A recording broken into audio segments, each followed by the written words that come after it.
महाविकास आघाडीच्या माध्यमातून सिंधुदुर्गामध्ये शासकीय वैद्यकीय महाविद्यालय सुरू झालं आणि त्यानंतर जी परिस्थिती आहे तीच परिस्थिती अजून देखील आहे आणि त्यामध्ये डॉक्टरची कमतरता आहे, तसेच इतर यंत्रसामुग्री कमतरता आहे। या संदर्भात आज माजी खासदार विनायक राऊत यांनी पाहणी देखील केली। नेमकं काय सांगितलं त्यांनी ते आता ऐकणार आहोत त्यांच्याकडूनच। काय नेमकी परिस्थिती आहे ती आज पाहणी केली। मागच्या अनेक वर्षापासून सिंधुदुर्गवासियांची जी इच्छा होती की सिंधुदुर्गमध्ये शासकीय वैद्यकीय महाविद्यालय झालं पाहिजे, तत्कालीन मुख्यमंत्री माननीय उद्धवजी ठाकरे साहेब आणि त्याचबरोबर खास करून पंतप्रधान आदरणीय नरेंद्र मोदी साहेब यांच्या विशेष प्रयत्नातून सिंधुदुर्ग जिल्हा शासकीय वैद्यकीय महाविद्यालय सुरू झालं।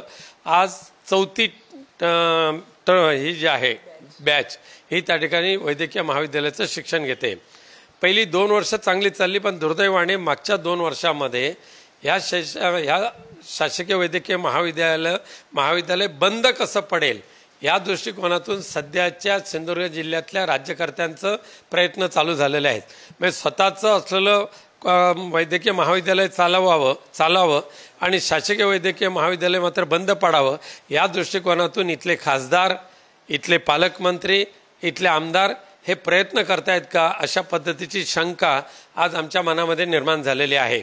मुलांच्या वैद्यकीय शिक्षण घेणाऱ्या मुलांच्या जीवाशी खेळणं, पण त्याचबरोबर सिंधुदुर्ग जिल्ह्याचं नाव बदनाम करणं, सिंधुदुर्ग जिल्हा रुग्णालय आहे ते उद्ध्वस्त करणं आणि स्वतःचं जे महाविद्यालय आहे खाजगी वैद्यकीय महाविद्यालय हे चालू करणं, अशा मानसिकतेमध्येच सध्याचे खासदार, पालकमंत्री आणि आमदार आहेत का, अशी शंका निर्माण झालेली आहे।